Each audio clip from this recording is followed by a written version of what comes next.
దేవుని బిడ్డలారా, ఈ దినము యెషయా 43 మొదటి వచనాన్ని ధ్యానిద్దాం. అయితే యాకోబు, నిన్ను సృజించిన వాడగు యెహోవా, ఇజ్రాయేలు, నిన్ను నిర్మించిన వాడు ఇలాగూ సెలవిచ్చున్నాడు. నేను నిన్ను విమోచించి ఉన్నాను, భయపడకుము. పేరు పెట్టి నిన్ను పిలిచి ఉన్నాను, నీవు నా సొత్తు.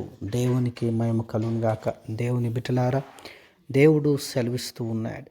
యాకోబును, ఇజ్రాయేలును ఆయన పిలుస్తూ ఉన్నాడు. ఎందుకంటే ఆయన్నే సృజించినవాడు, ఆయన్నే నిర్మించినవాడు, అంతేకాకుండా ఆయన్నే విమోచించినవాడు.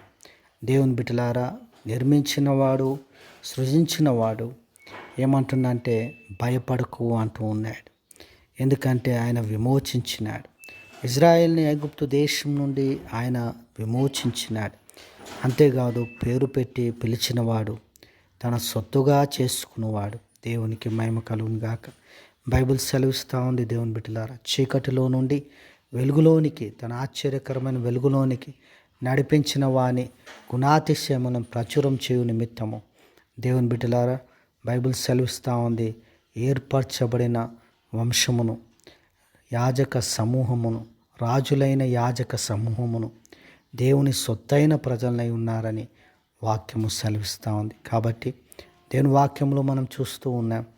దేవుడు మనల్ని ఏర్పాటు చేసుకున్నాడు. ఆయన క్రీస్తునందు మనల్ని కన్నాడు, సృజించినాడు. అంతేకాదు, విమోచించినాడు. పాపం నుండి మనల్ని విమోచించినాడు.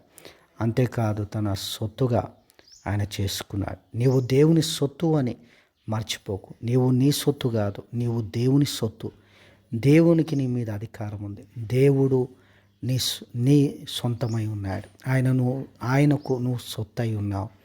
దేవునికి మహిమ కలుగును గాక. ఈ సత్యం తెలుసుకో. దేవుని నువ్వు సొత్తై ఉన్నావు.